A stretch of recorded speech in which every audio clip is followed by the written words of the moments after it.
Woo! Cyberspace cadets, what's up? It's IRATE Prostate here. It's Sunday. You know it. It's time for some ice cream. That's right. And for those of you new to this situation, ice cream interviews is a concept and a genius branding idea I had, calling the cream stream, whipped cream, of course, and the sour creams, the drama streams, which are few and far between and usually set to private afterwards. This is ice cream. The ice cream interviews. Talking to people is a huge treat for me, and I figured, shit, it'd be a good name for it. So, what I do is I sit here and I talk to people that I'm fascinated by, people that I find interesting, and I think I ask questions that I think that your average everyday Joe wants to know. You know what I'm saying? And in the studio with me is I'm really kind of tickled. To no degree to have this guy in the studio with me today. This guy was one of the first people, first big personality that I met. Doing this thing, and I don't know. We've had a couple of good yucks together. And ladies and gentlemen, I want you to give a shout out for my man AP here, Adonis Paul. Welcome, brother. Adonis Paul. Oh, AP, can you hear me? Oh, yes, sir. Yes, sir. Let the meeting of the Cardiac Kid Club begin. Exactly. Yeah, I didn't know if you heard the opening song, but it was "Kickstart My Heart." I did. I did. And then I was just listening to your wonderful introduction, man. You do me way too much honor. I am not a big personality. Dude, I am a fucking nobody. Well, and you can say that. It's like there's a lot of people that would beg to differ with that. But it's cool, man, because what we're going to do is we're going to hang out and do what we do best is talk. You know what I'm saying? Yeah, hell yeah, man. We both got that gift of gab, and I can't wait to hear you ask me the hard questions, sir. It's the Irish in me touching the Irish in you. Well, that's reminding me of my childhood a little too much. Let's not go into that. I might get a stutter if we start talking about people touching me as a kid. I know I kid out of love. I do. I draw a lot of inspiration from Don Rickles. So if I kid out of love. That's right, man. Yeah, exactly. It's not well, some of it is, with me, Barb. And some of these questions, I ask everybody, right?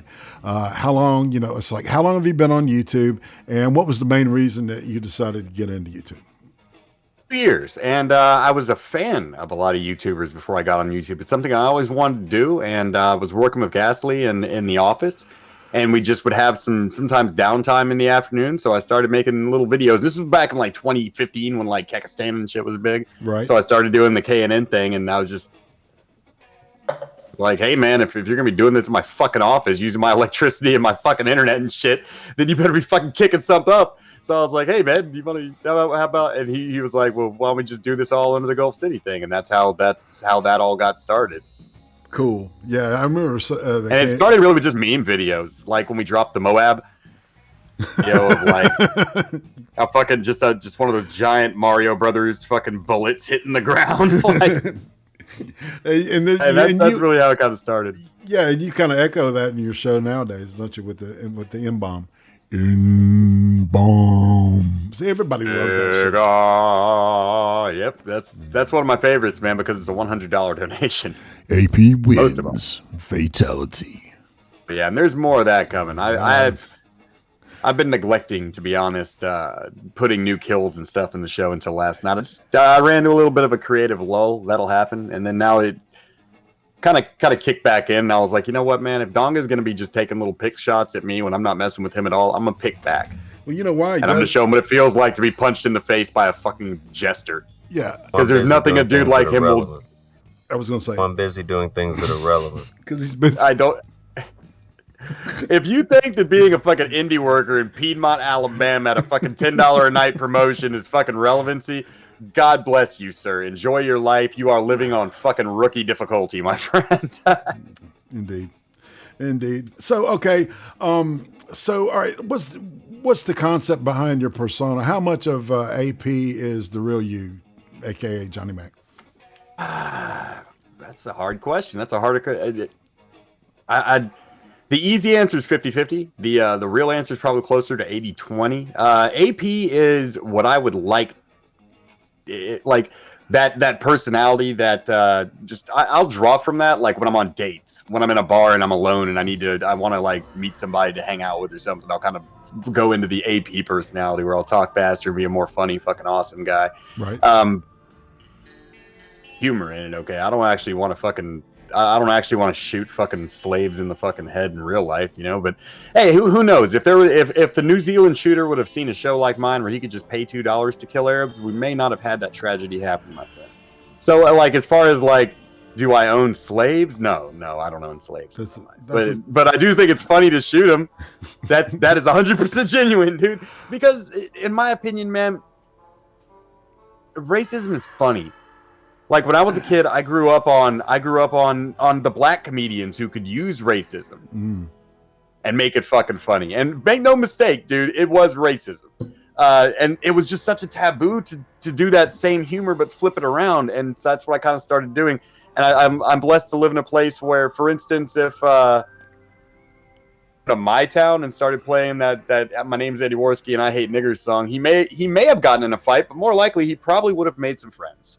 So I can enjoy that humor, and you know, it's fair. We gas Hitler too, my friend. You've seen it happen. We kill Hitler, we kill Agent P. There are plenty of white people we kill. It's just, you know, I mean, minorities want to be more represented, and I'm trying to help them be represented in media, and it just so happens on my show.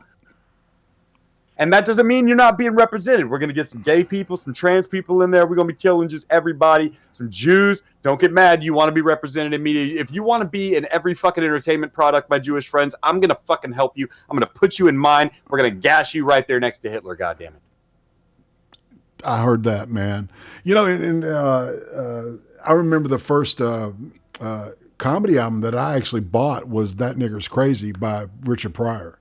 It's a good one. Oh my God, it's a classic album, man. Where he does the whole fucking The Exorcist, the X-rated version, right, and not the Saturday Night Live version. Yeah, so I'm down with that shit, man. It's good. A lot of people are getting back into listening to that old shit, man. I was watching which I don't remember which Comedy Central roast it was before they became really lame. But Patrice O'Neal was on there, and Jesselnick hit him with a good one. He's like, "What can you say about Patrice O'Neal that hasn't already been the title of a Richard Pryor album?" And I'm like, "Oh shit!" Or "That nigga's crazy." Like, that's funny as hell, man. The crowd didn't get the joke, he was like, even Patrice was like, "Too many white people in this room to get that joke." And Jesselnick hit him again. He was like, "Too many white people." You know what? No one ever says. Too few black people. Great stuff back before it started to be lame. You know, and I think, you know, the whole thing with the, you know, the overusage of the N-word during, you know, the advent of rap and all that shit kind of watered it down, man. You know? Yeah, I'm sorry I grew up in the 90s and every other word in gangster rap was nigga, and so now I say nigga like it ain't shit. It doesn't mean you're a black person. It just means you're somebody I don't know that well. You're that nigga over there. I just had one of my niggas walk in the house right now. He's white as fuck. He probably heard me from the living room call him a nigga, and he's gonna come in here and be like, "Don't call me no fucking nigger, dude." Fucking like, it's on black people. You know what? I'm like, hey, you know, did you enjoy Django Unchained? And people be like, "Yeah, man, that movie was woke as fuck." And I'm over here like, "Oh yeah," but so it's okay when Tarantino says nigger 275 times in fucking 2 hours, but it's not okay when I say it, right? Right. I'm like, did you ever play? Have you ever played San Andreas? You ever played some Grand Theft Auto? People are like, yeah. I'm like, so it's okay when you kill a bunch of black people, but it's not okay when I do it, right? No, I'm just kidding. I'm getting into being a comedian and not doing an interview. I'm sorry. Well, man, that's what people are here for, man. You know, it's like you know, it's like it's as advertised. You know what I'm saying? Yeah, go ahead. I guess there's more AP in the real me than I thought. Because as soon as to answer that question that we just took 10 minutes going into and just going over my whole act, then yeah, that was probably a lot, about 90%. It's a lot. Just the actually liking murder. dude. All right, so here's a good. I love asking this question because I get the answers are so different. Is there a food from your childhood that you hated? I mean, you could not fucking stand it, but you like it now. You love it. A childhood that I hated then, but like now. Unfortunately, I still eat like a fucking 5-year-old. That was one of the hardest problems getting on a diet after the heart attacks and shit and eating right. Like then something I learned to like. I don't think I've learned to like food since I was like 3 or 4 years old, and I didn't have an option. Right. Once I learned I could just refuse enough, like it was. Okay, so were you picky eater when you were a kid? I'm a picky eater now, yeah. Picky then, picky now. Carrots. Carrots. Okay. I liked carrots when I was a kid, when I was too young to know I was eating vegetables, and then I stopped eating carrots for years, and now I like carrot juice and stuff. Carrots, carrot cake, carrot juice. That would probably be the right answer there. Yeah. Okay. Let's And see. cigarettes, I hated them when I was a kid because my parents smoked it. I fucking love them now. Like, there you go. There's a good answer for that. Cigarettes. Yeah, me too, man. That was really weird until I hit about 10 or 11 years old and I started smoking. I hit about 15 and I was like, I'm starting to see the fucking what you guys are getting out of this. It stinks and it's going to ruin my life and give me 3 heart attacks, but God, it's relaxing. So who would you say is the most influential person from your childhood? And what kind of kid were you? Real world or fictional character? Real world, you. Real world from and when do we end childhood in this question? Well, see, and that's another question I have. You know, it's like, when did you know you weren't a kid anymore? So if you want to, you can kind of. When I was 37 and had a heart attack, that was when I learned I wasn't a fucking kid anymore. If you're kind of a man child and you need to grow the fuck up immediately, I suggest dying. That'll do it to you. Right. As a kid, heroes, then I had real world heroes, man. Like I didn't have a dad who was around. That was one thing, man. Okay. And he'd visit 3 or 4 times a year, but he lived in fucking Shreveport. My mom's family's from South Louisiana, from Houma. My dad's family's from fucking Shreveport. So I have both East Texas basically and actual coon ass lineage. You got some coon ass in you, don't you? Oh yeah, deep South coon ass. When I was a little kid, I moved to Texas, talk like this. Minus tips. I'm more like this when I moved to Texas. My name, no lies. But anyway, that's right. I'm trying to think of a hero. Like, I was a kid. My heroes have really always. I had to get older to find real life heroes, man. Like when I was a kid, my heroes were pretty fictional, man. They were, the Karate Kid or Han Solo or whatever. Right. I was a child of the '80s, man. So hard question. Did you have any brothers or sisters? Any siblings? Nope, I was an only child, man. When you have a child like me, you just give up. You're just like, fuck this. Yeah, there was that old joke. Named his daughter Alice because when he saw her, he said that is Alice. Anyway, right. That's pretty shitty. I got it. It's a dad joke. It is. It's a bad dad joke. All right. So, do you have like a favorite Christmas special or carol that holds special meaning to you, or something you have to see every year? Yeah. It used to be the Christmas Story, but TBS fucked that shit up by playing it 24 hours a day for an entire day and ruining that shit for me. It used to be a Christmas Story. Since I had my daughter, the Polar Express. Oh wow! Became very special because that was the big thing kids liked, 10 years ago when she was very, very young. We went on a Polar Express train ride here in Texas that they have, where Santa comes on it's an old antique train. They just run around in a circle for like 10 miles and fucking they set up a little Santa's village. You can look out the windows and see it. It's pretty cool. Cool. So the Polar Express, as far as songs go, I don't know the name of it, but it really hits me right deep. It's a very like sad, weird song. Poe sung it. Magog had Poe sing it. And for the life of me right now, I can't even think of the fucking tune to hum it for you. But when I hear it, and it's very rare to hear this song because it's kind of a downer. Right. Very ambient music. Cartoon that went with it. It was like a sketch cartoon. Maybe somebody in the chat will get it. But yeah, that was really that's the one that really hits me, man. And I also like Baby It's Cold Outside because I endorse rape. So as far as just a favorite as an adult, baby, every time Baby It's Cold Outside comes on, I start laughing because I'm just like, done more desperate things for sex than the gentleman in that song. I can tell you that. And a roofie would have solved that whole thing. It would have made the song shorter, but it would have solved that whole problem. It'd have been like, it should have been like, maybe I should. And then song's over. He's in her ass. Well, you know, and the whole song is well, fuck. I don't even want to go there, man, because that shit just always pisses me off. You know, it's like, okay, we've got to, you know, insert our agenda to your bullshit. You know, it's not that it's rapey. It's just in the 50s, chicks were harder to fuck. Well, but she wants to. See, that's the deal. So that was part of the game back then. Exactly. Feminists won't understand is back then a woman kind of being like, no, I shouldn't. That was part of the fucking game. Yes. If you didn't want that shit to go awry, ladies, don't make that part of the fucking game. Talk to your mothers and grandmothers about why that's a fucking reality. Exactly. But get out of my face with that shit. You'll say hey to some people in the chat real quick. So yeah. Ortiz 805, Jolly Rogers Bilgewater. Oh man, freedom! All of Lost Freedom coming out here. All of Lost Tejas right. Coming out. That's right. This is yeah, man. I put it on the big marquee that we were going to be doing an ice cream interview, and you know, Lost Tejas always comes out to show love for one another. You know, shit, man, and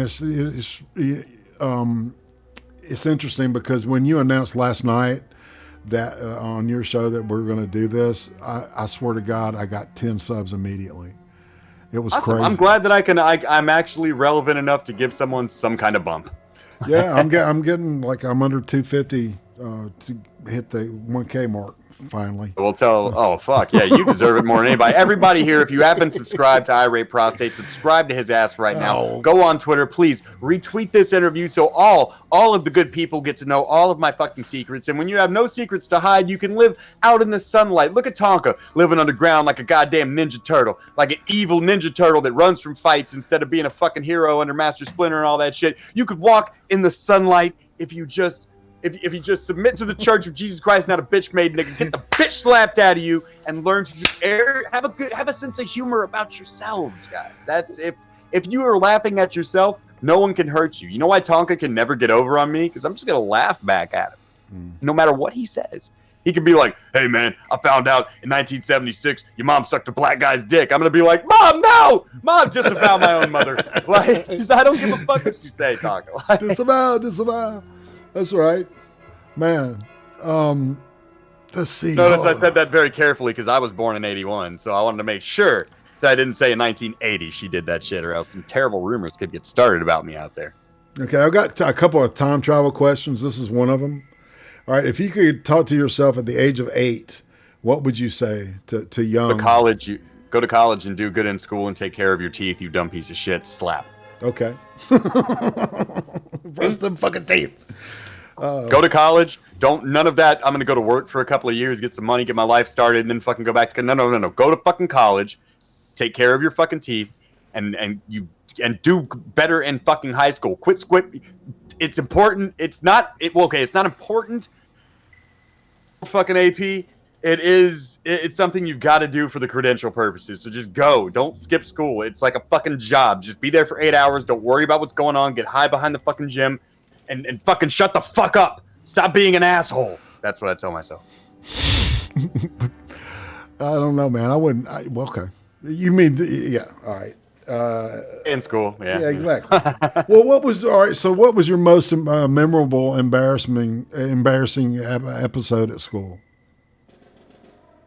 I got yanked off stage at a talent show one time by the principal for saying Jesus Christ during a comedy act. Like as an expression, or were you? I was kind of bombing because I was making fun of blondes, and I was kind of telling jokes that I had developed from watching Evening at the Improv, right, as a kid. So like, and I was just a little guy. This is elementary school. This is like 4th grade. So everyone else is doing like, we did have a karate gang in our school, like AKA Cobra Kai. They were Unified Taekwondo. I think they're still in business, and they had the black jackets with the gold thing with their logo on the back and shit. They were cool. So they did a karate thing.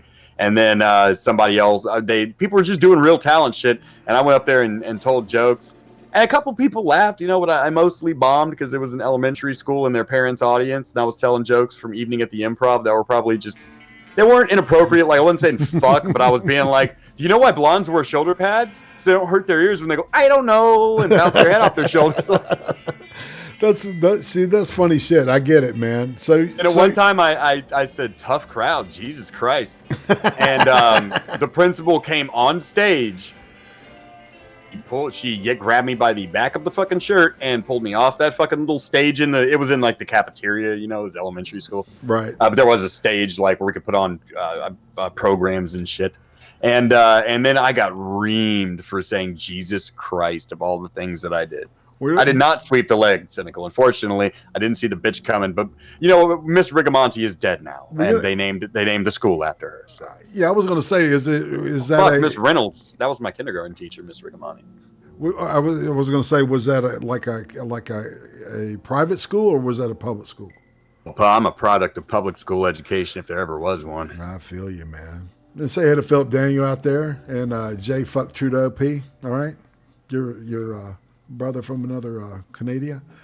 Oh, hell yeah. And that motherfucker right there knows, brush your teeth. God damn it. It's going to cost so much to fucking get new teeth. And you're never going to like them as much as your old ones. Just brush your teeth. So it sounds like to me, so you were kind of like doing the class clown thing all along. I identify very heavily with Bobby Hill as I was kind of an awkward, funny child. I still played sports when I got older and shit. I wasn't like the weird kid, but I was the guy who made until the 7th grade. I didn't really have a ton of friends. You know what I mean? I had my group of friends, but in 7th, that's when I really learned the hyperactivity kind of under control. Right. And shut the fuck up. Because a lot of time, my biggest problem, I got expelled in the 7th grade for a semester. Yeah, and I learned while I was expelled. I spent a lot of time with my grandfather and shit. I was homeschooled for that. It was the best fucking semester of my life. I'd go to school from 9 to noon and then finish my work packets by 2, and I was just free. But learn to be different, just shut the fuck up and listen and not always fucking interject the first thing. That I had no filter until that point. Right. That was kind of one of the things that got me expelled from school. Well, and I think that teaches you that kind of discipline that you kind of need, the filter thing, I think is I don't know. I think it's a gift in a way, I remember one time getting in a lot of trouble because somebody, when I was in 2nd grade, they gave the wrong answer to something. And before it was somebody else possessed my body and said it and was bullshit. And I swear, I never forget it. It didn't even cross my mind for that to fly out of my fucking mouth. It was a weird, and I had to be much older before I could get the correct mental health treatment to make sure that, okay, what you have, sir, is called bipolar disorder. Right. But no, I've got that. That's what I remember. What I mean, I didn't have a filter as a child. Right. So, all right. So what was high school like for you? Bad. High school was pretty cool. I had learned to kind of be a cooler guy. Worked out a little bit, got a little bit of that baby chub off me and shit like that. Played sports. High school was cool. I fell in with the stoners. I fell in with the crowd from my neighborhood, my part of the tracks that would party every Friday night. It was it's not my era, but if I had to answer what high school was like for me, Dazed and Confused is probably the closest thing I can give you. It was pretty cool. I was a problem child. I skipped school a lot. I ended up in what they call EC, or some schools call ISS, in school suspension, where they just put you in a little room. I would do shit to specifically get EC, skip school and then come back and be yeah, I did it. And they'd put me in EC for 5 days because I liked it better than fucking being in real school. Once again, we go back to that homeschool thing where I could just do some of my work in an hour and then sleep the rest of the fucking day if I wanted to. Right. So I opted for that a lot.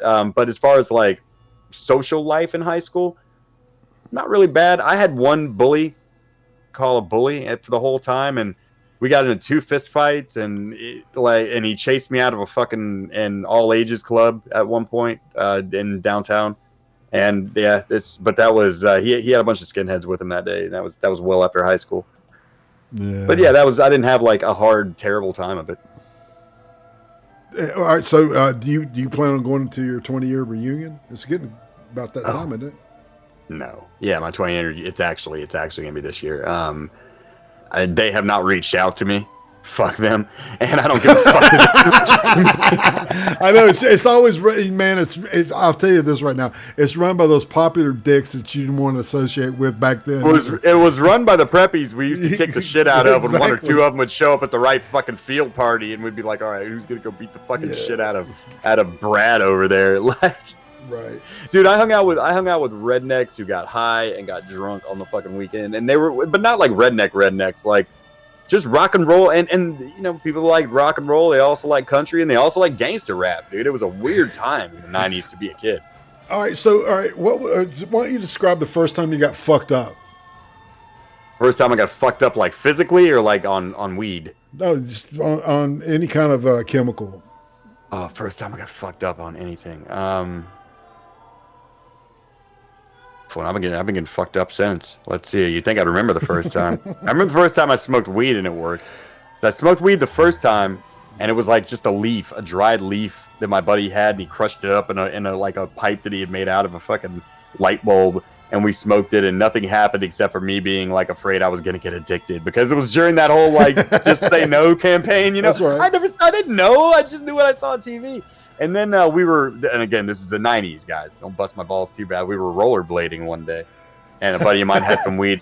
And his mom, actually, this is legit. His mom was one of the few people in Texas who got legal marijuana, who got joints in the mail. And we smoked a joint, and I ended up doing like, it was the greatest fucking feeling ever. I was doing like cartwheels on rollerblades, and we rollerbladed over to the store, and we had like the half-baked experience where I'm just like, I want all this candy. I'm so fucking thirsty. It was a good. The 90s were the last, I think, good time to be a kid, where you could be just running around in the world as a kid, doing kid shit, getting high and then raiding stores. I was gonna say that explains your love of Dragon Ball. Oh yeah, that started when I was about 16, man. I discovered Dragon Ball Z and dug it. Yeah. Because it's like I've seen that's a kind of a recurring thing with when you're hanging out with people. It's like you got a love for that show. Dragon Ball is influential. Dragon Ball. I'll tell you what. There were some characters from Dragon Ball Z that were there for me more than some characters in real life, man. When I had some tough times to get through, you know, that when you have to let pride get you through something, you need some inner strength, and that's the cool thing about that show. You don't have to make it personal, but it does teach. I think it teaches some pretty great. As long as you don't take it too seriously, then you're not going to turn Super Saiyan in real life. Anger won't win a fight for you. But, you know, things like never fucking give up. And I like that mentality, man. I like shit about that. And also, it's pretty enthralling. Got a lot of good characters. Love Dragon Ball. Yeah, cool. So, all right, what was the first album you owned? Or CD, I guess. The first CD I owned was Pearl Jam 10. I remember because I got the CD player, and I got the Pearl Jam 10. So you own vinyl? I remember. Oh no, I had 3 CDs, and I can't remember what the third one was. That came in this one gift from my mother. With the CD player, it was Pearl Jam 10. The second one was Bryan Adams. Like, why she would think I wanted to listen to Bryan Adams? It must have been the year of my 14th. It must have been the year of my when I was 14.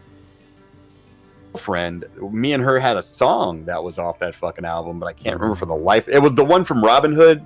I don't know which one. Everything I do, that one. Yeah, I do it for wow, you. You're taking me on a trip back to 1995. Man. Yeah, well, that's kind of, you know, it's different for everyone. So, all right, tell me about your first concert. What was the first concert you went to? Megadeth, Corrosion of Conformity. Fuck yeah. Megadeth. It was the last Z. Anyone from Houston that's listening out there from Southeast Texas will know. We recognize Z-Rock from back in the day. It was the only metal station. It was the last metal station we had, and this was the last Z-Rock party. And it was somebody who opened for them, who I don't fucking remember because I was 14. And it was Megadeth and Corrosion of Conformity, and we had to lie like some sons of bitches. Lie like bastards, and drive a car that my friend had gotten when he was 15, but he wasn't allowed to fucking drive till he was 16. And we dug rides in it with his parents. We had to do the thing where we pushed it out the fucking driveway and went chunk when it hit the fucking street, you know, from the incline. Like, right. It was a piece of shit Oldsmobile, dude. Like, that just, I think it was like an 88er.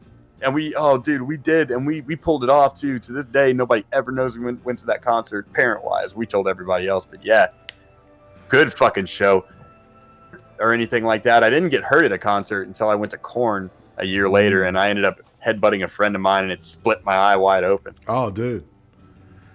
Yeah, just that perfect sharp bone on the top of the eye. Still got a scar from it. Yeah, no, man. It'll cut easy, man. Especially, I shave my head anyway. So, all right. So, what is your favorite band? Your go-to? Hard to say. Who? Hard to say. I'm too old for a favorite band, man. What is there's well, okay. What are you into right now? You know, like it's weird to say, man. I'm into the music that's on my show, dude. I like to listen to let's see. Let me go. Hold on. I got a way to answer this. I'll go to my workout list on my channel here. Yeah. Hold on 1 second. I got to pull the phone out. Let me see what music I'm listening to right now. Easier way to do this. I can do it with I'm on the fucking computer. Hold on. Sorry, I didn't have that right there, but I've got some. No, dude. I got a list actually I can pull from. Let's just go down at Alien Ant Farm Movies. Scotty Doesn't Know from fucking Euro Trip. Death Proof, Down in Mexico by the Coasters. Primus, Tommy the Cat. Primus, One on His Big Brown Beaver. Butthole Surfers, Who Was in My Room Last Night. Stabbing Westward, Save Yourself. Smashing Pumpkins, Tonight's Night. Mazzy Star, Fade Into You. The Cure, Burn. The Lost Boys soundtrack. Cry Little Sister. Mark Morrison, Return of the Mac. The Killers, When We Were Young. The Martinis, Free. Goodfellas soundtrack. Layla with the piano. The Clapton with the piano at the end. Yeah. Belinda Carlisle, Heaven is a Place on Earth. The Ghostbusters theme song. Starship, We Built This City. American Pie 2 soundtrack. We Want You Bad. Want You Bad. I Want You. Here's one I really like. Sugar High by Coyote Shivers from the Empire Records soundtrack. Snow Informer, 1992. Gnarls Barkley, Crazy. CeeLo Green, Fuck You. Dennis Leary, The Asshole Song. Sponge, Plowed. I love Fuck You, man. Dude, that's Denise Williams, Let's Hear It for the Boy. Europe, The Final Countdown. We're getting into what I like to work out to now. Bonnie Tyler, Hold Out for a Hero. Michelle Branch, Everywhere. America, a lot of 90s shit, man. Whale, Hobo Humping, Slowbo Babe, man. Just shit from when I was growing up. See, I've been like re-upping on fucking Tool. They're fixing. Tool is good, but remember, Maynard hates you. Remember that when you're enjoying Tool. Yeah, I know, man. All this, it's easy for me to separate art from the artist. You know what I'm saying? I can watch fucking Scarlett Johansson. You know what I'm saying? I don't agree jack shit with her fucking politics, and I really don't want to hear about it. But she's easy on the eyes, and I did watch her do the hot wings thing.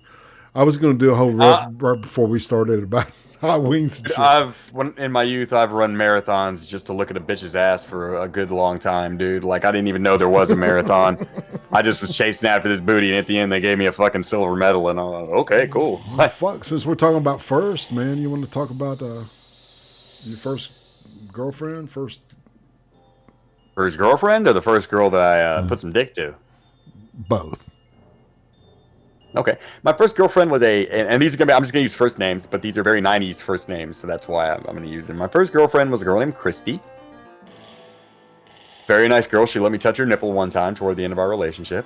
Just very 14-year-old, like kissing with bad breath, having to sneak around, like hanging out at each other's houses, but parents were always around, doors open, stay vertical type shit. Going to movies, having parents drive us here and there. It was pretty cool. Skating rink. Skating rink was still a cool place to fucking hang out. Skateboarding, shit like that. You know, just basic 14-year-old innocent girlfriend, man. And her family was well-to-do, so I got to. It was she was kind of a cunt.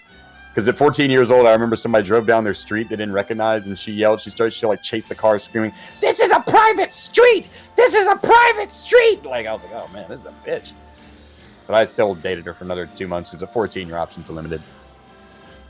The first girl that I gave the V card to, named Kelly, because again, it was the 90s.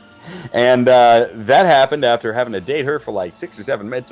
It took a minute because I was 50. No, it was on my 15th birthday. 15th birthday, 8:02 p.m. Because I looked at my little digital watch so I could press the button and light up the background, see what time it was right after I came. Because I never wanted to forget that moment. Birthday, and we had a green belt that just in the middle of the neighborhood. They had to lay some fucking pipelines. So it was just this green belt. You know, we go out there and play football and shit sometimes. It was nighttime. And we were walking down the green belt, and I finally convinced her to let me fuck. Like, going to my friend's house, finishing what we were doing like adults, and then just taking her somewhere to fuck. I immediately detoured in the woods that bordered the fucking. I was like, oh, I'm not letting this opportunity miss because I'm 15. I don't know about that. I know my fingers have felt it, but I don't know what it's gonna feel on my dick. Right. So I in the fucking woods, like some fucking homeless people, and I remember my first thought when I felt vagina for the first time. I was like, and I swear it sounds silly, but I swear to God, the words that went through my mind as a 15-year-old when I first felt the inside of another person was well, that's not true because she had given me oral pleasure, but when I first felt actual vagina was, this is where my dick. Oh my God, this is where my dick belongs, dude. I said the same, almost the same thing. I said, oh my God, I'm home.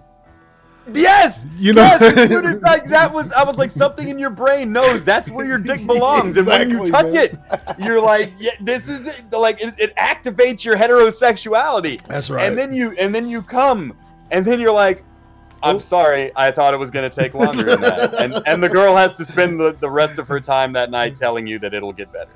Yeah, I love that, man. That's classic shit there. Here's the best part of that. I wanted to make sure that my tight group of friends, like I had a very Stranger Things, Goonies type, like tight ass group of friends. One of those dudes is sitting in my fucking kitchen right now, man. Hey, Ironwood, you want to smoke? You want to take some of this weed in there with you while I'm doing this? All right, on his way. Yeah, see, like I still am tight with these for like Cobra Kai, man. Like we never stop fucking being friends, man. So fucking, they knew that I wasn't bullshitting about getting laid because there's a lot of bullshit around that age. People want to lie about shit, right? Mm-hmm. So fucking, I hung the condom with the juices still inside it from a tree, and the dent in the pine needles, because you got to remember, East Texas is a pine forest. There's pine needles covering the fucking floor. Like the dent in the pine needles that her booty had made when I was smashing for that 30 seconds. I was enjoying life more than I've ever enjoyed life before. Here you go, man. I'm not going to smoke while I'm doing the interview thing. You can take it in there. Yeah. Oh, here. You should take the weed with you too. I just gave you the tray. Sorry about that. Shout out for Ironwood, man. Chat. Shout out Ironwood. That's right. Well, yeah. He's a right on, man. Fucking. Right. So, but yeah, that's I preserved all that, and the next day we came out like people that had like the kids in Stand By Me, where I'm like, y'all want to see where I fucked? And then we go on this track. Nice. To go into the woods and watch and see the horrible visage of my semen hanging from a fucking Trojan in a tree like triumphantly over this dent in the pine needles where I had wrecked Kelly for 30 seconds. What's up, Ironwood? Oh, news says, "What's the Goonies?" Penoid. If you ain't seen the Goonies, my nigga, it's a life affirming fucking story of being of you and your friends going out and going on an adventure as a kid. Man, Steven Spielberg did that shit. It's tight. You watch it right now.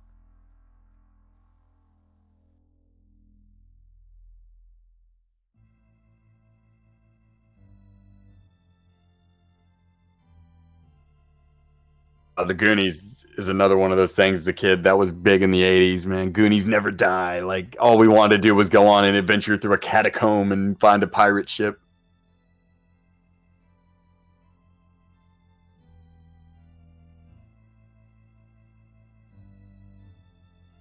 I wonder sometimes about how much shit we were set up for in the 80s, man. Like, do you remember what Cobra was? Cobra was a terrorist organization bent on destroying the world. You know what happened when we got old enough to fight wars? We started the war on terrorism.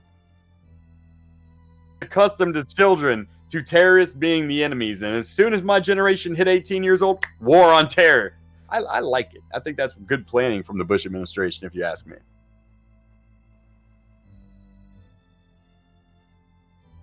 If you think about it, it's not really weird at all, actually.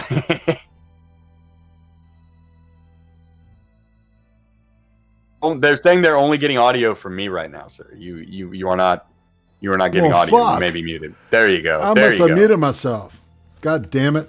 Whatever. I don't know what questions you were asking, but that's okay because I'm used to running a show by myself, so I never fucking stop talking. I'm bad about this shit. Don't be like me. Don't run your mouth all the time and get your fucking ass kicked. If you're not me, an ultimate man who is fucking immortal and cannot be fucking killed, but I don't have a healing factor, so when I get beat up for it, it's not any different than when you get beat. It kind of makes him being immortal shitty, actually. Okay, let's shift gears a little bit and They can hear you now. I can stop. Good. Yeah, I fucking was muted, man. Because I coughed and I muted the mic in here too, so you wouldn't hear it. I don't want to cough in people's ears and shit.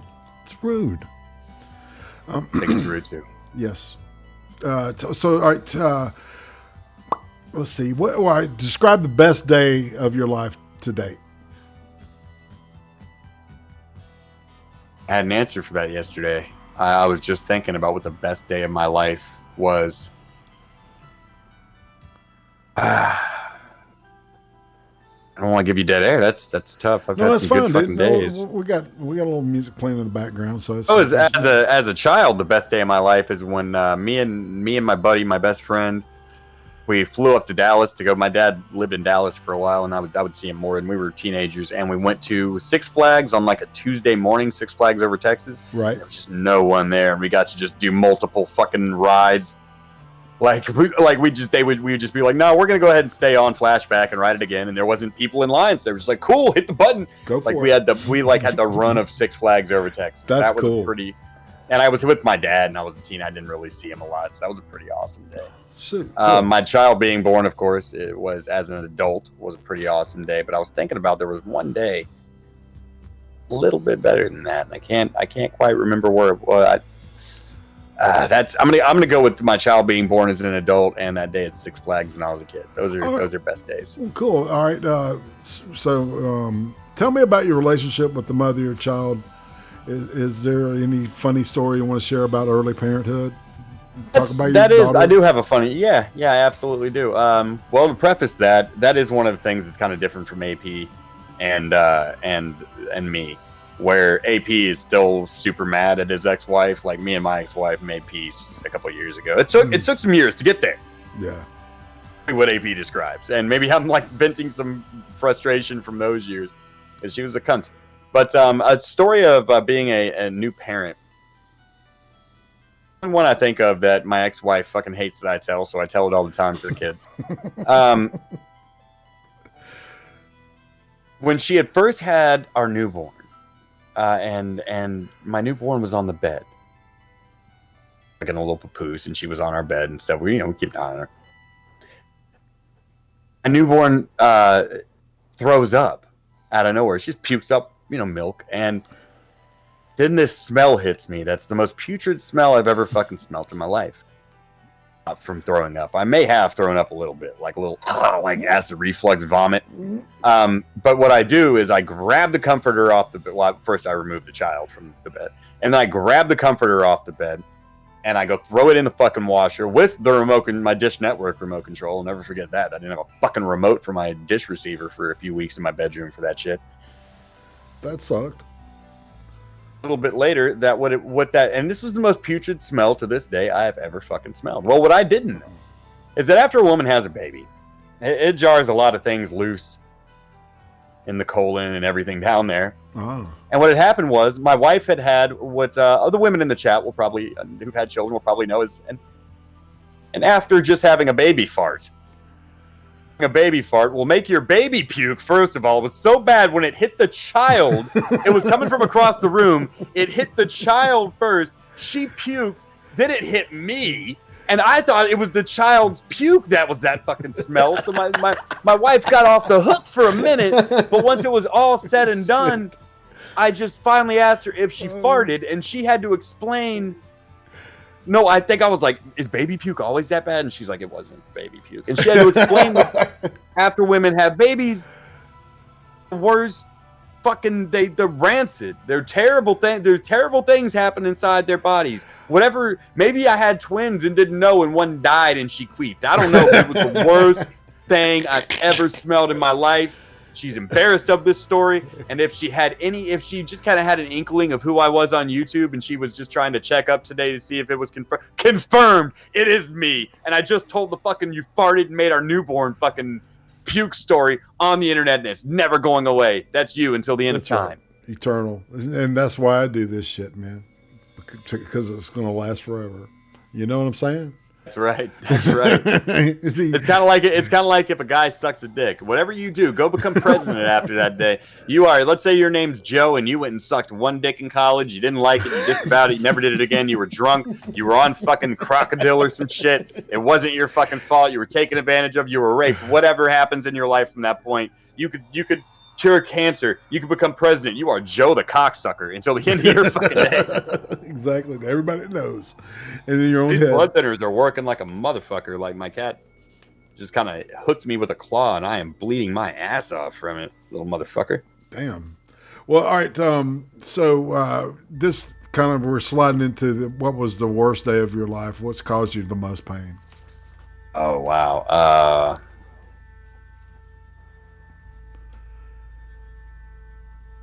I can tell you, there's been so much pain. Last look I took at my 3-year-old, not even 3, 2, almost 3. Right. When I left my wife's house. Right. Well, I say my wife's house because it became my wife's house after that. When I left her in the house and I went and fucking got my fucking property stolen from me. Right. So that was heartbreaking, I bet. Yeah, I it's hard to think back on that. No. I take that all back. You were getting me. I was thinking like more emotionally because we were just talking about kids. You know what the worst day of my life was? It was 2018. The worst day of my life was when I had that second fucking heart attack, my friend. That was the worst shit I've ever been through. Nobody who hasn't done that can understand the amount of like stamina and exertion and so you don't fucking die that you go through the pain, all the levels of grief you go through within like 10 fucking minutes, laying in a cold fucking sterile white room with lights over you like you're on an alien spaceship and being like, I don't want to die here. This is not where I want to die. If I should have just stayed fucking home. And then realizing that no matter who you are, even if your family was here, even if you had some of your best friends and your family around you, you're still gonna fucking die alone. And that was the worst day of my life. Right. And you know, man, and I kind of wanted to pivot into the heart stuff at this point. You know what I'm saying? The being confronted with your own mortality is a fucking, it's like a slap upside the head, you know? And everything becomes like dilated, you know, reality wise, I think. It's hard to explain, man, but I know exactly what you're talking about. Yeah. First, for guys like you and me, that the problem, it's not like the war ends for us and we can go recover. The problem is still in your fucking chest, and it's always going to be in your fucking chest. And you know, it took me a few weeks, man, of some severe head fucks. Terms with, you know, you're gonna die. Everybody fucking dies sometime, and you can't, if you're, you know, like Toranaga said in Shogun, you know, are you alive? And I accepted the challenge of getting back into the best shape of my fucking life and working out every day and eating right. And when I went to the hospital for the 4th time in 3 months, they said, no, you're not having a heart attack. They had to keep me because the type of extra beats I was having could lead to a heart attack. So they were like, all right, let's just in calm and in observation for a couple days. Right. But when they came back with my test results, they were like, dude, you dropped your cholesterol from 270 to 91. Your blood pressure is 120 over 70 or vice versa, whatever is totally fucking normal. Yeah. You're back. I don't think you have any blockage. And that's what I remind myself of is I'm taking my medicine the right way. Right. I'm taking vitamins. I'm living better. I'm eating better. I'm living cleaner than I've ever lived before. I smoke a little weed. That's it. Yeah. No more cigarettes, you know, like and I think that of the solve for the anxiety than any drugs they could give me is actually solving the problem. The problem was I was sitting down or laying down 23 hours a day. You know what I mean? And that'll kill you. Yeah. Your heart and your body think that you're 85 years old and you're fucking done. And your blood won't pump as fast, and then your heart will get fucking weak, and then, just a litany of problems comes from that. Yeah. Well, and Gen X plays a huge part into all that shit too. A lot of people don't realize that. Oh no, people don't get it. We grew up running around, but at one point we sat down to watch TV and snack. We didn't go get a snack from a fucking little snack bar and stand around with our friends. It was every piece of entertainment we really enjoyed, starting at the late 90s, has been sitting down entertainment. It's been video games, it's been TV, it's been then the internet, and See, I'm old enough, man. I'm old enough, and I was a fat kid, man. And I fucking rode bikes and ran around and did shit all fucking day long, outside. I was outside from the moment, probably right after breakfast, and pretty much until I got called home. You see, I'm not even 20 years younger than you, but here's the radical shift in technology that happened. By my time, it was 50-50 already. Right. We were playing Nintendo. We were playing G.I. Joes in the house. We were playing, and half the other time, we'd be out doing regular kid shit, skateboarding, being in the yard, playing with hoses and shit, fucking going down to the pool, all that good stuff.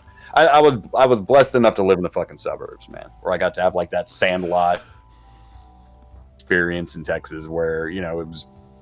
We could actually go do stuff, get on our bikes, and just be gone for a day. Well, that's something back in the day. Neighborhoods were like, there were like fucking kids in the neighborhood that like hung out together and did shit, played football, and it's like and went trick or treating together and fucking with the other neighborhood kids, right? Yeah. You had friends, you had people that you went to their and you knew shit about one another, like. Yeah. By the time my kid came around, like, we had to know the parents and go and greet them before they went over and spent the night, and they would come, and everybody's putting on their best faces and planning little activities for the kids. Like, every sleepover is a fucking party. No, it used to be like, hey, I'm staying over at so-and-so's house, and you'd go in their fucking room, you with a bag of Cheetos, you'd smoke a little fucking weed, you'd watch TV and shit, like, it was I think that the microscope we're putting children under at this point might be wrong, and I'm guilty of it as everybody else, because my little princess, I never want to let her out of my sight, dude, because I'm terrified of what could happen to her. But I think maybe the overprotectiveness that we as parents are engaging in right now, and because mass media lets us know if a kid gets molested in Massachusetts, you know about it, right? You know what I mean? Yeah. And that's going to happen. Let's say that happens 75 times a day around the fucking country. They catch 75 fucking pedophiles. You're going to know about all 75 of them. And you're not going to let your fucking kid out of the house. Who would? Well, yeah, and they're 100% indoor creatures or supervised outdoor creatures now. Exactly. And wearing helmets to ride bikes and shit like that, it was just unheard of. Yeah, come on, you're on a bicycle. Like, you would. It's not like you're going to fucking fall off and get hurt, right? You might. The possibility exists you'll crack your head open on a bicycle, okay? But let's not. They want to put the same laws on bicycles as they do for motorcycles. No. The same helmet laws? Fuck you. You know what I mean? Like, you know what? If one kid out of 1 million has to get his skull cracked, so the other fucking 999,999 get to have a good fucking time and have a good childhood, and that kid just had to be sacrificed to Darwinism. I totally concur with that, man. It's I don't know. It is different today, especially like you're saying. We don't know our neighbors. I don't know. That bothers me. Not knowing your neighbors is one of the huge differences in your generations and mine. In mine, everybody's got something to hide. Everybody's afraid to go to jail. Somebody's smoking weed. Somebody's like, you're always got something to fucking hide, man. Back then, you knew your neighbors, and if that bitch did cocaine when nobody was looking, she was just that bitch in the neighborhood that did cocaine that she thought didn't know. So everybody saw her taking little bumps of cocaine when nobody was looking. If I got busted doing something stupid by Mrs. Turbyville down the road, man, that Mrs. Turbyville beat my ass, and then called my mom and told her, and then my mom beat my ass, and then my mom told my dad. I grew up in a similar time where the neighbors and neighborhood people couldn't beat you. They could grab you and snatch you up and scare the shit out of you and take you to your parents or whatever. But they couldn't beat you. But you better believe if that happened, you were catching a beating when you got home. No shit, man. And then it followed the rules of your generation from then on out. Exactly. Once you're home, no turning back. That's right. And you know what? Maybe again, I'm a pussy ass parent, but my I've never laid hands on my child in that way. I just never had to spank her. She doesn't do anything to get spanked. Good kid. You have to get a kid that wants. Well, she wants you to love her and give her approval and stuff. So she doesn't. And I don't want her to be like that, you know. But like it when she's an adult. But it certainly effects of that is she just doesn't get into a lot of trouble. She's a sweetheart. Yeah, she's a good kid. Yeah, she's a good kid. Yeah, exactly.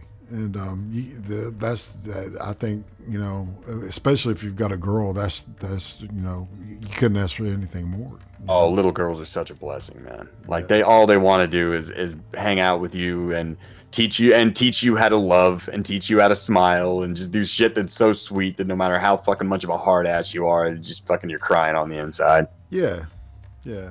Touch that heart. Heart. Yeah, but all right. Let's shift gears a little bit and talk about guilty pleasure. We're getting kind of like in the straight away before we wrap things up. Right. So, guilty pleasures. Do you have a guilty pleasure food wise that you? You probably. I got a couple of them, man. The guiltiest pleasure food wise that I have right now is Dutch chocolate bluebell ice cream. Oh, dude. Chocolate bluebell ice cream. You can't fuck with that. That's good shit. Bluebell's fucking crack. All right. Hey, hold on, my buddy just yelled at me. What? This might be relevant. This motherfucker's known me since we were kids. What? I thought he came up with another food that was a guiltier pleasure than that. Right. So these days, my guiltiest pleasure is that chocolate ice cream, and if I put a processed slice of American cheese on a sandwich, that'll be that. All right. What about guilty pleasure movie wise? You got any? Oh, Spice World. I've got a lot of those that nobody likes but me, dude. Like, I think Spice World was one of the greatest comedies ever fucking made, ever bestowed unto man.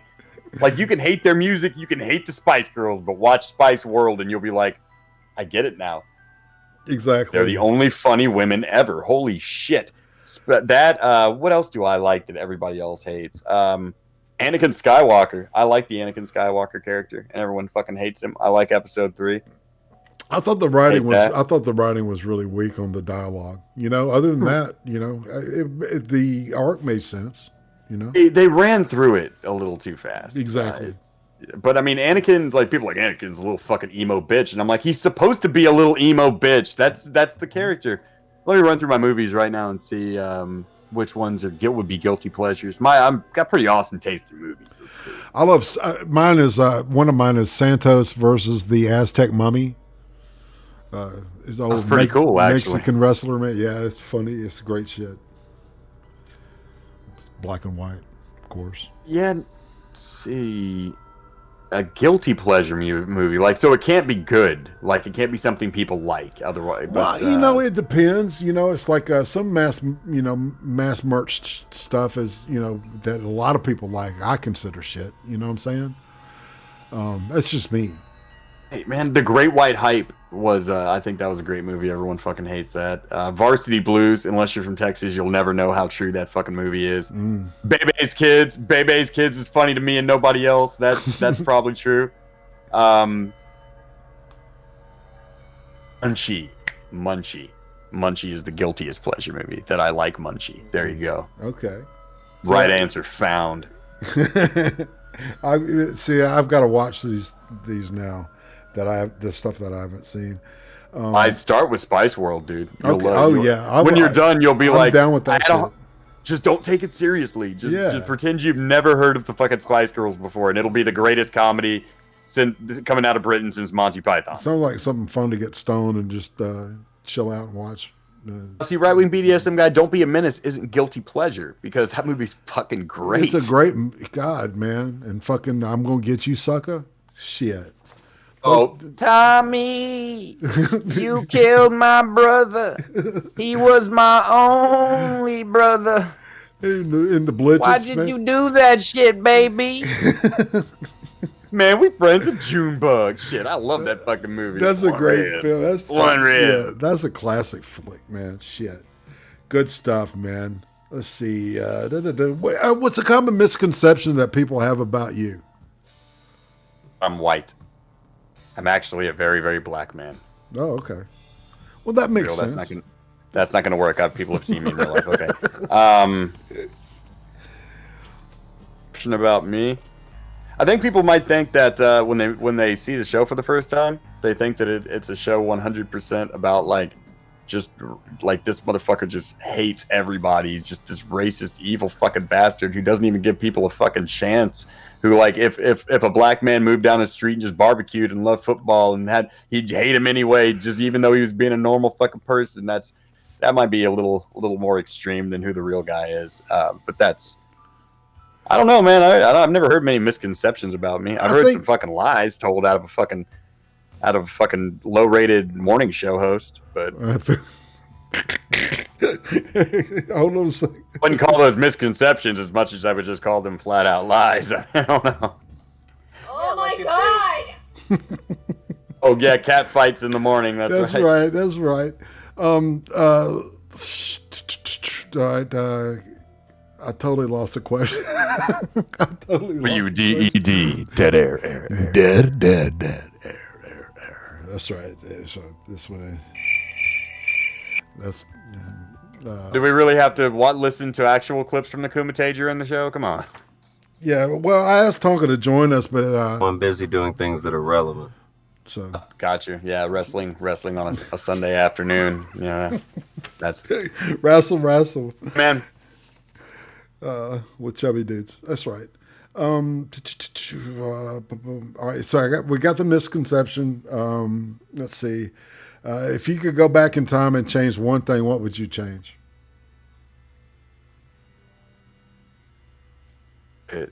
Where would I do the most good? Where did the timeline go askew?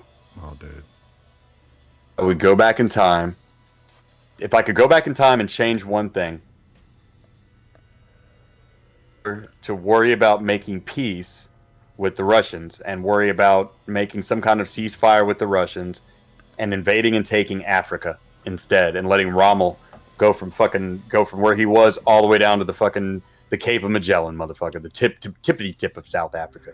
And just today, like, because if I think about what would happen today, and this isn't like some pro-Nazi shit, but if I think about what would have happened today, war would have been pretty ended, and I think Africa would be in a much better place and would have less black people. No, that's okay. Bad answer. Let me start over with that. What would I do? What would I do if I could go back in time? More for like your life. Just for my life? Yeah.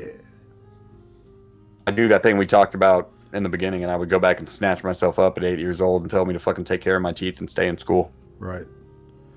Have you ever read any of Philip K. Dick's stuff, like The Man in the High Castle? Have you even seen the show? Nah. It's interesting.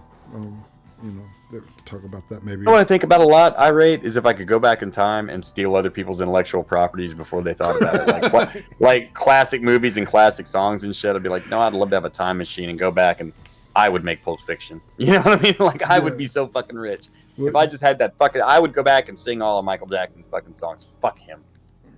Like back when he was with the Jackson 5, back when he was a kid and he never even knew he was going to come up. So I'd just be out there spinning around on fucking mirror shoes. Just Billie Jean is not my... Yeah, do it. Except for the molesting kids, I would leave that out of my life. Dude, Jackson are very different people. I have a theory about the Earth. We were on we were on the path to be just normal Earth, and when Michael Jackson kissed Lisa Marie Presley on MTV, we took a quantum left turn, and we became this celebrity obsessed people, right? And there's a version of Earth where they have like that same attitude that they had in the 70s and 80s, about famous people and shit. And they elect actually, there's actual real politicians out there that are like doing, what they're supposed to do. So things went way downhill with mass media and commercialization of everything. Advertisers are about 75% of the fucking problem. advertisers and the rating systems on TV are about 75% of the problem you're talking about right now. And now on the internet, it's even worse. There is fake fucking news out there. Yes. But as long as it gets those fucking clicks, they can get those clicks to that fucking website. They can throw those ads in front of you. They don't give a fuck if they just tricked you. No advertising is somebody taking a shit in your brain. You think? Mm-hmm. Yeah. My trade is marketing. Trust me on this one. Inside information. We're taking a shit in your brain. Did you ever watch Mad Men? No, I didn't. Unfortunately, that and Boardwalk Empire. I never watched those two. I've wanted to watch those two, but I've just never been in the mood to download them. I feel you, man. I'll talk to you about that later, because I know that you're kind of crunched on time and stuff. We got 20 minutes. I told my buddy that I would be doing something until 5:30. Oh, okay. Well, fuck. Ironwood's going to hang then. Right, cool. Man. He's got my weed. He's fucking, go ask what. He's a happy camper, man. That's right. Yeah. Let's see. I saved myself an emergency joint in here, but Is there a job that you would be terrible at? Anything dealing with my hands and carpentry and measuring shit, not for me. And which sucks is because I grew up with a bunch of friends that became mechanics and gearheads and fucking they working on cars, and over the years I've learned to identify and appreciate cars more and learn how to work on them and shit but as far as that is not, I could never do what most of my friends do as mechanics and shit I could carpentry. No, I was told at a very young age. We were building a fence, and my uncle looked at me and he goes, "Little intername here.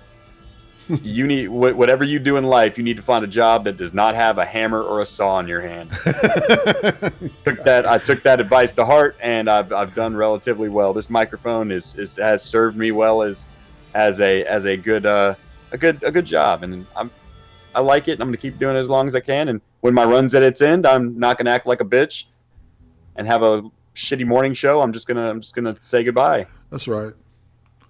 And go out in style when your run's at its end, man. Have your last show, have everyone love you, say I love you back, and then just go and play tennis. That's right. You see, man, and I love that attitude. I think that's the proper attitude to have about all this shit, man. It's all just gravy. You know what I'm saying? It's all, anything you do in entertainment is temporary. That is, if you're on a TV show, you're never going to be on that TV show forever. If you're on a radio show, you're going to go on for a long time if you have a good show with terrestrial radio.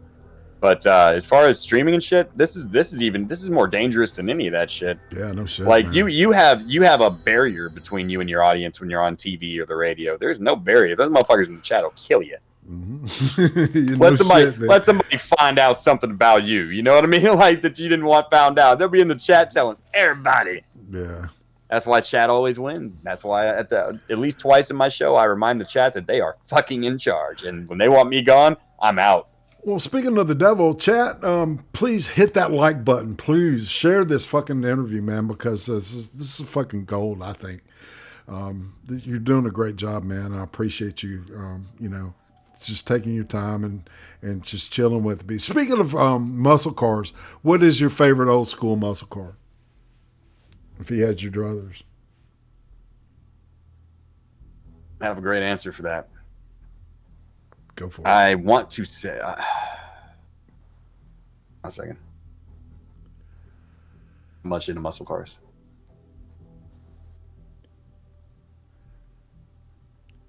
It is, need to know exactly what year the car I'm looking for was. Like I said, man, I was never the in the cars guy. All my friends are mechanics. I mean, I learned how to work on them, but I'm trying to find the year of the car that I like.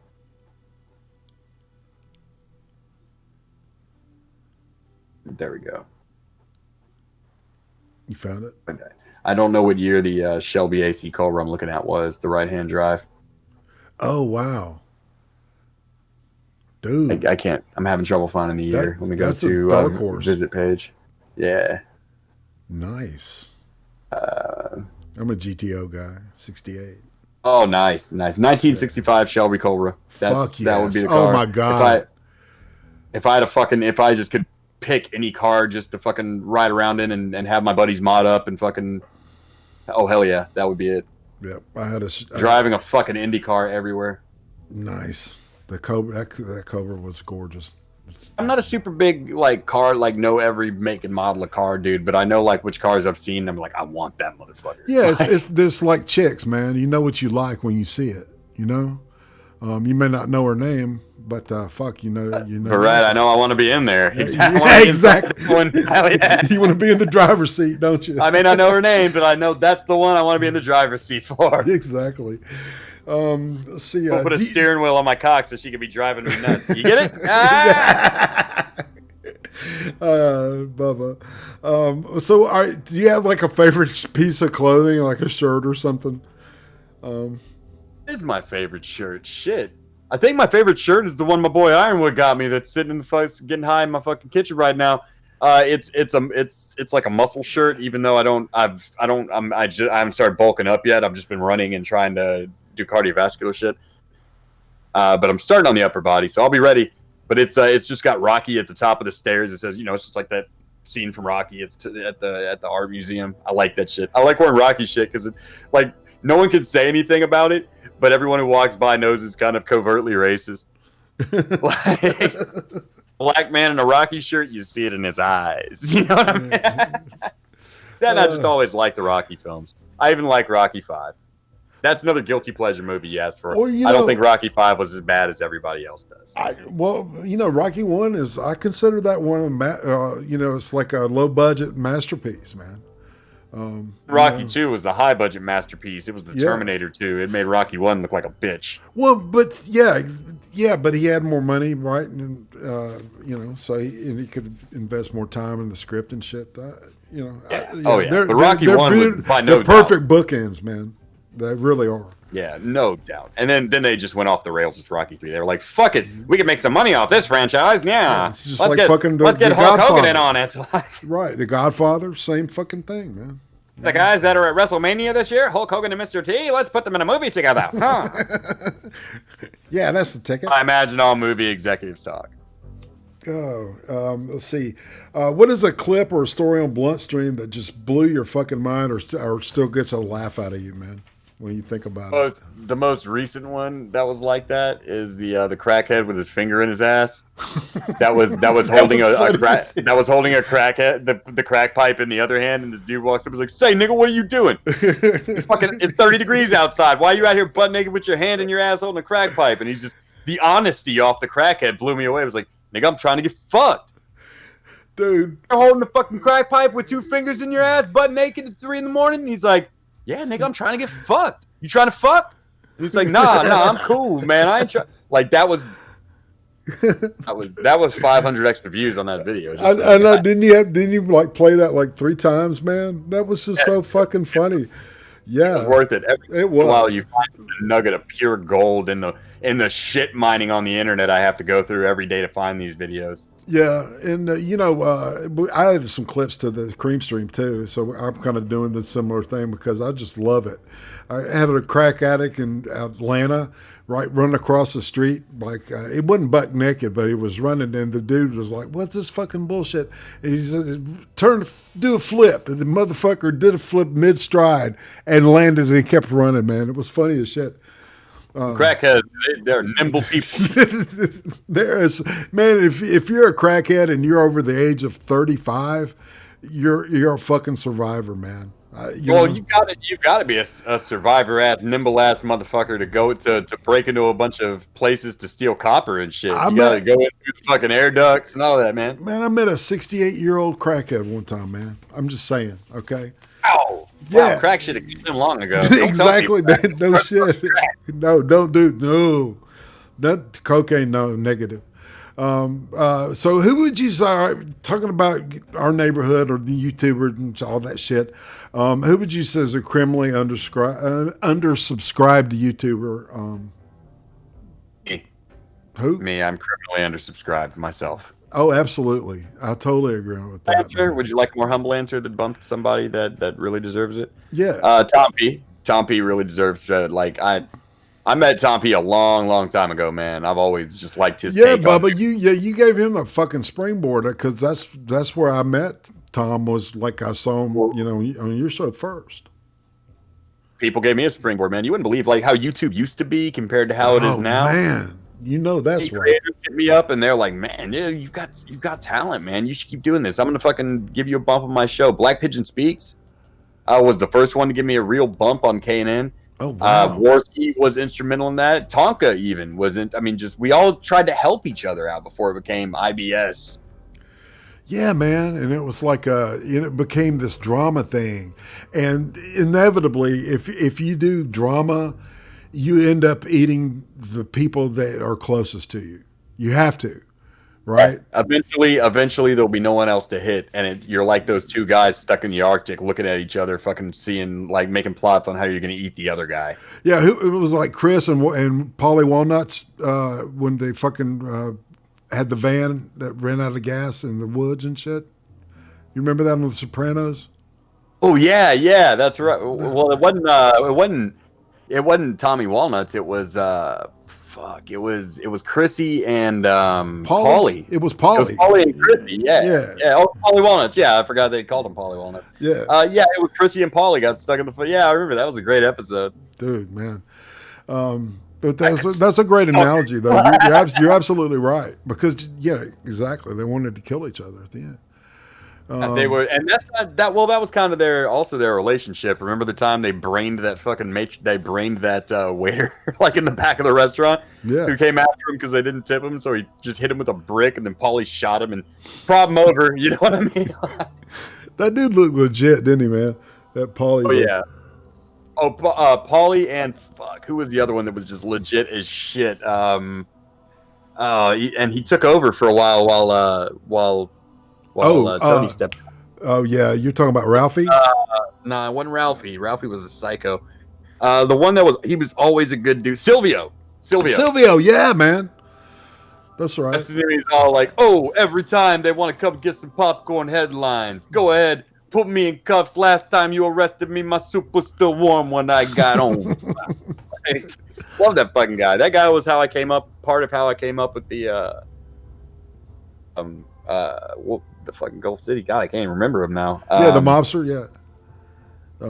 Yeah. Fuck, that's terrible that I can't remember off the top of my head what they the jumpsuit Lou. That's part of that came from Silvio from. That was very Silvio. It was like if Silvio and Andrew Dice Clay had a baby. Yeah, that would be jumpsuit. And I was thinking about your show, and it was like if Johnny Carson and Frank Zappa had a baby. Because if you listen to Zappa's music, his comedy is just like yours. He doesn't give a fuck who he kicks because he kicks everybody, right? And that's the key, man. If you kick everybody in the balls, ball kicking is okay. It's in play. It's either everything's okay or nothing's okay. Well, my crowd hates it when we kill Hitler, but eventually when they come for me, I have to have a justification ready and be like, hey, but we also kill Hitler. But you killed Jews, but we gas Hitler too. Man, listen to You Are What You Is, man. And I mean, that dude, he kicks everybody in that album. And the Joe's Garage era, the whole era when he was doing his independent shit is some of the funniest fucking music I've ever heard in my life, man. And it really surprises me that more people that are comedians are into him because his shit is hilarious. Jewish princess. Yeah, that was great shit. Yeah. With Sam Blessed Zits and Titanic Tits. Yeah, I love that song. So, all right, what about way overhyped YouTubers that you just don't fucking get this guy or this girl, whatever? Wow, that's that's a tough one because if I don't like them, I just don't watch them. Right. Hyped YouTubers. Tommy C. Gotcha. Has a little too large of an audience than he may deserve. Nicholas Diorio, most definitely overhyped. Like, just needs. I mean, he's got a right to say and do whatever the fuck he wants to say and do, but I think he's kind of a fucking hypocrite when he's like, everyone's gonna flag my channel and flag my Twitter because they're fucking weak cocksuckers. And I'm like, aren't you the guy that tried to get my Twitter flagged when I was in the fucking ICU? Yeah. When you knew I couldn't do nothing about it? See, that's I don't. No sympathy for you when something bad happens to you, Diorio. Suck my fucking dick. You ensured that my response to this same thing happening to you, when karma hit you, you ensured my response was going to be suck my fucking dick. You know what you fucking did. Yeah. So I don't even want to hear from him being like, oh, well, ban evasion. And I'm like, oh, so you think Twitter just bans people for just reasons every time? Maybe your girl Vamp Candy flagged my fucking other one, and maybe you're doing this on behalf of Tonka because you're his fucking friend. Because I've never heard of you before, Nick. I feel Never you. heard his fucking name before. So the only connection between you and me and you to want my account banned is you're friends with Tonka. Don't think you're fooling anybody. He's a piece of shit. I'm busy doing things that are relevant. No, like hanging out with fucking Nicholas Diorio and Crowd and all those people that everyone fucking loves, right, Tonka? Dude, I know the whole crowd. Why like, that was why my crowd was put down more $2 fucking donations. Like, I didn't get like any big donations last night. They were all $2 because people were playing multiple fucking times to try to kill Tonka. Yeah, man, that was excellent. Yeah, I love that gimmick, dude. You need to roll that motherfucker out every show. I'm gonna do much more. First, I got to get new kills for all the other characters because the ones I have up there are stale, and then it makes the show, because such a big part of the show is the slot machines. It makes it into like reruns when they're all the same fucking kills. Even if I have new videos, it's still like kind of watching a rerun. Yeah. So I want new kills for everybody. I'm working on that. New characters. You know, of course, we got to throw JP in there. JP telling us about the JQ, or taking part in the JQ rather. We have to put him in there. I need some real gangsters. I need gangsters of different origins, like Russians, and just it's fun because Unknown Archive said to me when I was like, dude, I like doing the gimmick where the animated late night shows. What I've always wanted to do. Even when I was with Gulf City, I did the D&B podcast and all that. And, that's always what I've wanted, is just a late night show. And like in the style of Carson or in the style of Letterman, or to a lesser extent, Lenio or Arsenio. What I was talking about. What was I talking about, Ray? Remind me. We're listening. We're fucked. We're fucked. We're fucked, man. Yeah, I was thinking, God, what were we just talking about? Holy shit, man. This is both at the same time. Tonka uses Indian magic on us. Chat, help us. Dude. What were we talking about? Holy shit. Hold on a second. I can do this. I wanted a late night show, but I can't remember the fucking point I was taking the long road to. Yeah. I'll have to stop that. We're just going to say yes or no from now on. You were talking about late night shows and trying to, emulate Letterman and et al. Oh yeah. It'll get stale if you don't give people new content. So I'm enjoying being able to put some new kills in there, maybe some new things you can do with the slot machine, like bomb an African village, bring freedom to different places around the world. That would be cool. People give me ideas all the time that are great. Like, I was gonna tell you Unknown Archive, and my show, but I forgot what it was. So sorry. Yeah, is Unknown watching us today? I hope he's probably like my best internet friend. Yeah, I know. I got to get back with him, man. I remember now. He said, I was telling him, man, I'm like, dude, I just suck at art. I'm not an artist. I'm not a drawer.